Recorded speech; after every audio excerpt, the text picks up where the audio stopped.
Sa atong unang pagbasa, nahisgutan na sa diri ang nakita ni Propeta Daniel, ang mga mananap niya nagrepresentar dito sa lain-laing mga hari o gingharian sa kalibutan. Niya mga bangis kay sila ug ang katapusan naging harian nga bangis kaayo, nagpanamastamas sa Ginoo. Wa siya moila nga siya usa lang kabinuhat ug siya nay naghari-hari sa tibuok kalibutan. Gipangpatay niya ang tanang mga tao nga dili niya suod.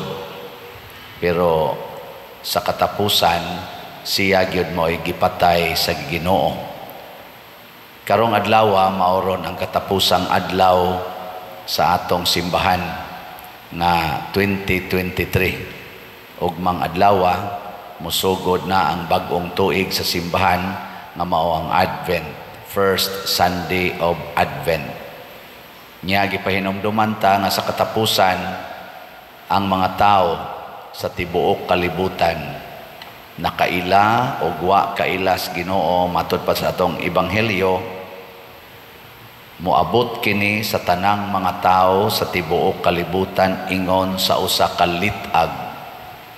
Og nganong mura maglitag kay kanang litag makugang man ta ana, makalitan ta, maigking nya inig kaigking na nato, inig libkas niya nakuha na di ay ta.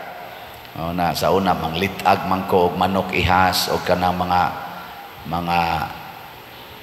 maglakaw-lakaw sa kabanwaan ba, usay makakuha mi og kanang iring nga ihas, kanang tawgo na mog tinggawong na apay maral, usay tikling, usahay manok ihas, usahay ilaga mo'y makuha, pero kanon ra man as ilaga ang higot maputol ra.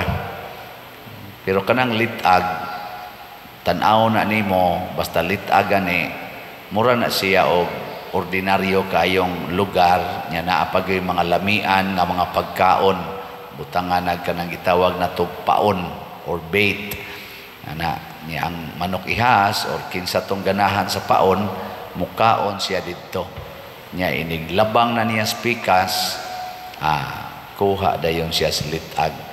Dinhis kalibutan mao sa nay gibuhat sa yawa nato, butangan tag paon sama ng kwarta, dungog, bisan kaning atong gahom, gamhanan man sa tang mga tao, makamugna man sa tag mga butang nga usahay murag katingalahan, sama aning atong pag-construct og mga buildings, pag-construct anang mga infrastructures nga usahay murag masiga atong mata, kay murag dili na gyud katuhuan ba nga ang tao mo'y naghimo. Gamhanan kay ta sama ana sang mga equipments nga mo construct mo kaut nga tus dagat, makatukod pagdagko og tag-as kaing building nga naa nagtugkad sa dagat.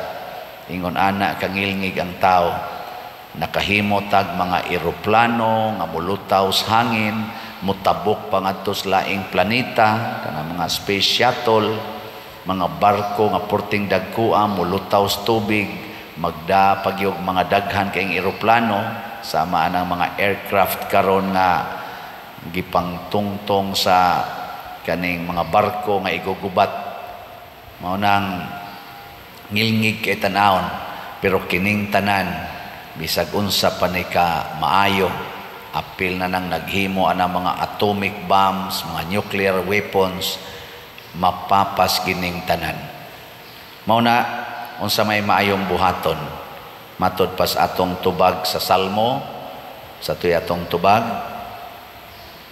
limot na Salmo, hatagi siyag himaya og pagdaig nga walay katapusan. Ang ato gyung buhaton kada adlaw magsige ra gid tagdaig sa Ginoo. Nya nganong ato mangdaygon ang Ginoo? Una, tungod sa gasas kinabuhi. Gilingay mong tupad din nabuhi pa ka. Buhi pa ka. Nya sunod, tungod sa atong nadawat gikan sa Ginoo. Kinabuhi niya gitagaan sa taniyag daghang mga nindot nga grasya sama sa atong kaning mo eskwela na asatay intellectual capacity niya makalpasarta na pagitay board exam niya tawgon dayon tag professional. O kana dako kay nang gasa pero giunsa man nimo paggamit ang imong profession. Gigamit ba nimo sa pagdaig sa Ginoo o ang imo ng kaugalingon mo'y imong gisigihan o presentar aron daygon. Kining akong pagkapari mao ni gasa nis Ginoo. Nya ang pari murag gamhanan kaayo bisag unsay isultis pari mahitabo gyud. Apil na gong Ginoo, musunod gong Ginoo sa pari. Inig pandong sa among kamot diri sa formula sa consecration, mahimo dayon nga buhi ang Ginoo diha sa bayhon sa pan ug sa bino. Grabe kayo ning gahuma. Nya ang pari makapapahawa og yawa sama ng paghimo anang exorcism ug uban pang mga sacramentalization sa tanan na gusto namong bendisyonan ginamit ang formula sa simbahan.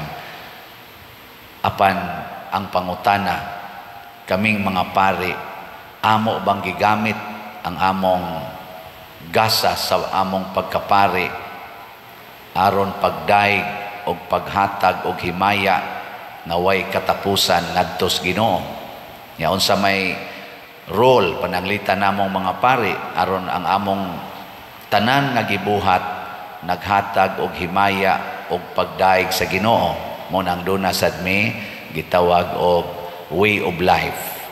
The life of poverty, the life of chastity, celibacy, and the life of obedience to our bishops or superior sa simbahan.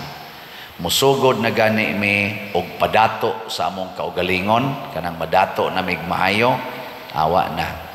Kami na maoy daygon.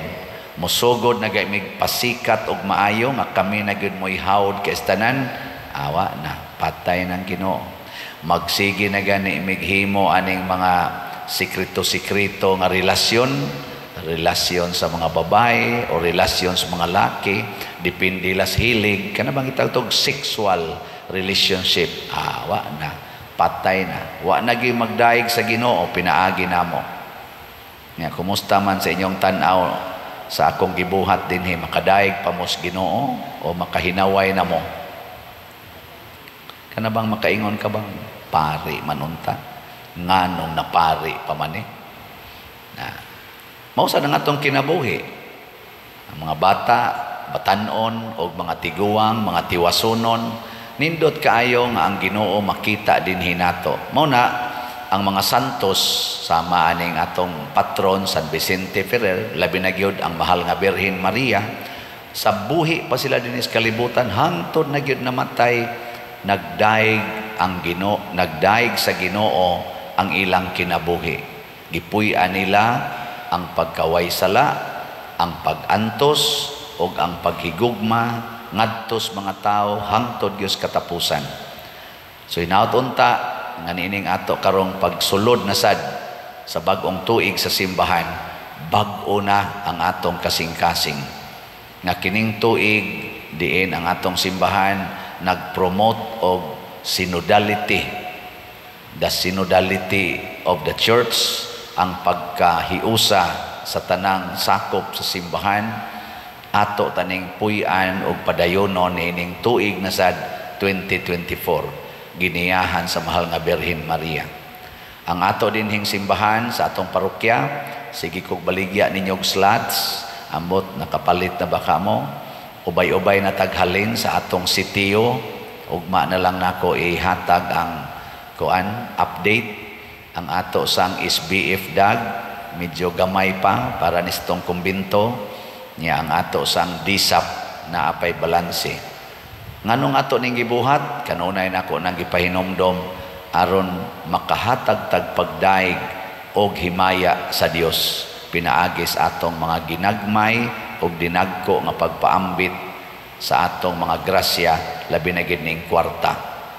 Ubay-ubay na sad tag nahuman nga mga balay, nahurot na natog panghatag ang mga bugas nga akong gilantaw nga ikahatag kadtong 3,600, murag nasubraan pa gani gamay niya, ato na siyang daygon ang Ginoo. Kining tanan atong gibuhat aron dunatay relasyon sa Ginoo ug mahimong buhi ang presensya sa Ginoo nga labing gamhanan dinhi sa atong taliwala.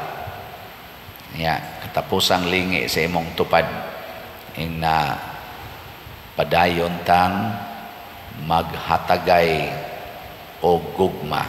Ing na padayon tang maghatagay og gugma, dili sulinga.